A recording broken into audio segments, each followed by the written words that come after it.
Part of the committee that's running the Weewar and District Quilt Show for 2015. So I'd like to talk to you about Heather May's quilt. She's made a double wedding ring, which is a very advanced technique.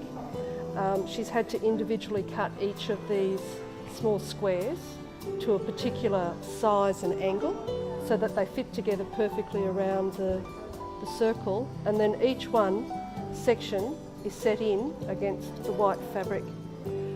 Heather's likes to hand quilt her quilts, and so each of the centres of these and around her curved areas here have all been hand quilted. She does that by putting the 3 layers of the quilt together and tying it together with needle and thread just to stabilise the 3 levels. You put it in a hoop, and then with a very small needle, that's a specific needle to quilting, she will put 10 or 12 stitches on the needle before pulling it through and then moving on to the next section, 10 or 12 stitches.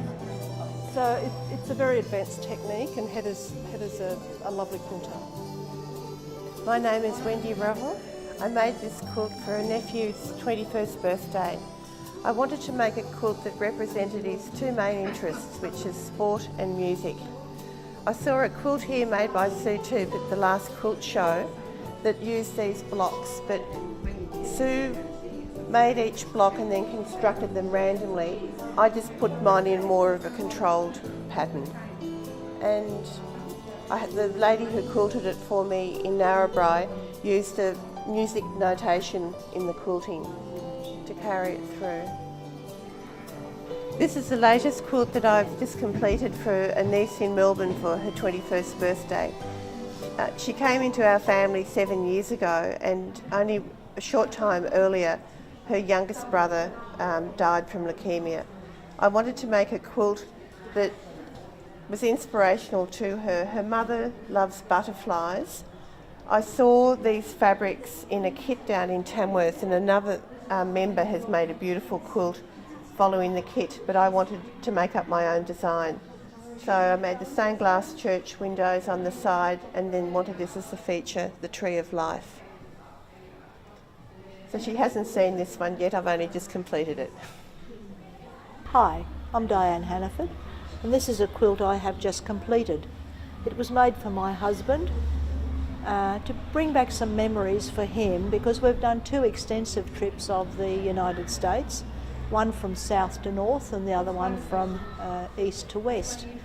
And during our travels he has fallen in love with a lot of these places that are around the border of the quilt.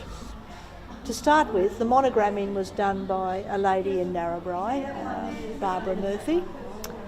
The quilt was made using samples and put together using a French general fabric. The assembly was done by myself. It was my idea, my design, and I have pieced it all. The quilting was done by Lisa Cupid, and the quilt will be given to my husband at the end of this month, September, because it's his birthday. So it's something for him to throw over his knees in his later age and enjoy and have memories of his visits to America. I'm Sue Toop, and I'm the proud owner of this lovely black, white and red quilt here. I didn't make it, a friend of mine made it for me, so I feel very spoiled. She has made numerous of them, and it's called a quilt as you go. So you have the 3 layers of fabric together, and you just use the 12-inch block, and then you just make it and put it together. It's just beautiful in my favourite colours of red, white and black, so I feel very, very spoiled. Okay, thank you. My name is Gladys Parrish. I got this fabric and the pattern for this quilt. It's called Glimmer in Big Bear Lake in California when I was visiting there. It's taken me quite a long time to make it because, as you can see, it's very repetitious and I got a bit bored, so I did a few other things in between. But it turned out very nicely. It's for a queen-size bed, and I will probably give it away to somebody, one of my relics. This quilt is our raffle quilt, and the girls at the Country So-and-so's made it. It's made of scraps. Everybody brought a little scrap of some sort, or we found it in the cupboard. And it's been quilted by Lorraine Burrell in Gilgandra. And we decided that we made it quite a long time ago too, and we decided to keep it as a raffle quilt, and this was our opportunity today to do it. It's called the Triple Irish Chine, and it was made by 2 or 3 of us at the Country So-and-so's.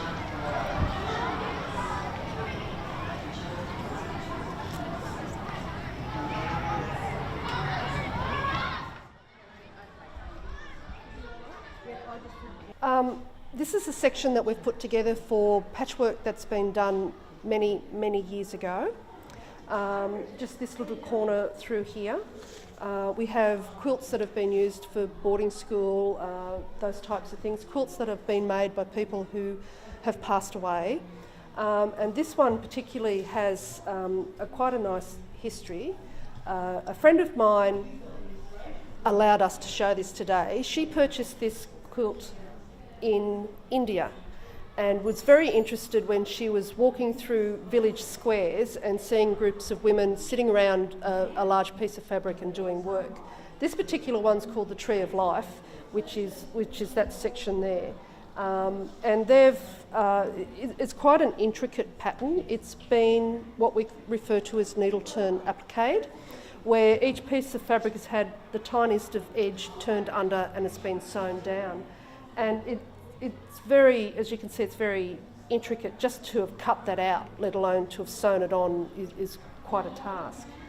Over here we have the noughts and crosses pattern and the floral patterns. These have all been hand stitched together.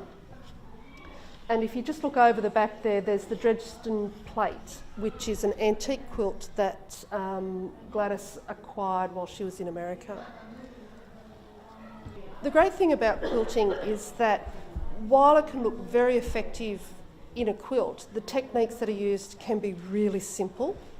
So these, for example, use pre-cut fabric called a jelly roll. So they're pre-cut into strips of 2.5 inches by the width of the fabric.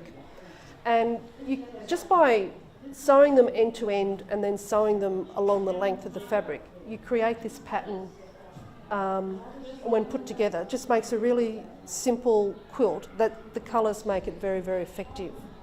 If you come round to this quilt here, this is a 9 patch, which is just 2 strips of fabric that's been sewn together in long strips and then cut up and sewn together again. Very simple, straight sewing. That's really all you need to know to get started is how to sew a straight line on your machine. And these are just long strips of fabric that have created a panel, and when put together it makes a very effective quilt. I joined the Country So-and-so's in 2002, primarily to take the opportunity to meet people I wouldn't otherwise be able to meet, and it's turned into a really great social activity for me. The sewing is just a common interest that we have, and the group can have anywhere from 10 to 25 members depending on how people's lives run.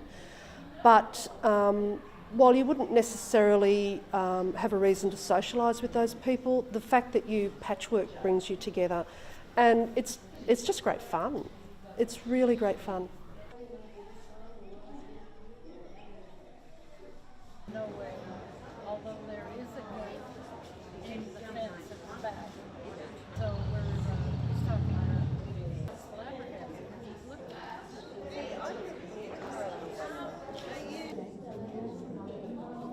This quilt, I invested in a new machine and had to make little quilts for my children. So I built a program and I've been making these.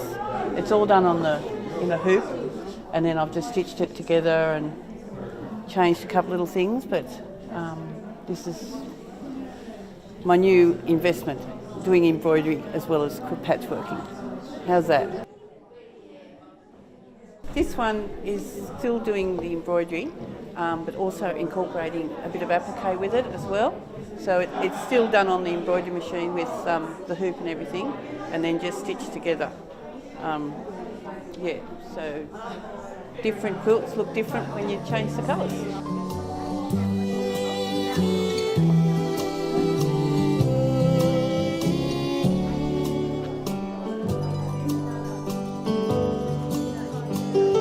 This quilt was made by my patchwork group. We had to make a quilt out of fabrics that I had in my stash at home. I was allowed to buy my background fabric and had the pattern, made it. It's put in the stash. It'll go to a grandchild one day.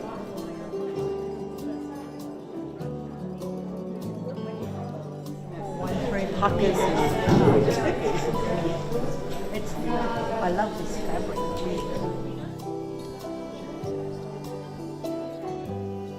I'm Maisie Hibbins, and my sister-in-law made these 2 quilts out of,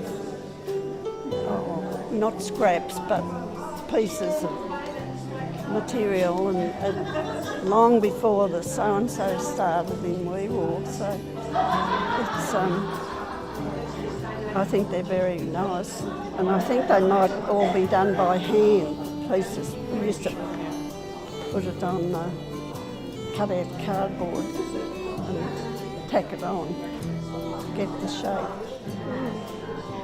So my name's Julie Roy, and Madge, who made these, was my aunt, my father's sister, twin sister, and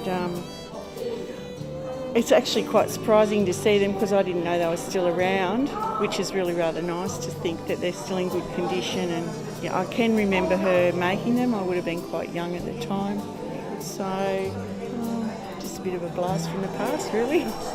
It's just not so nice to see them.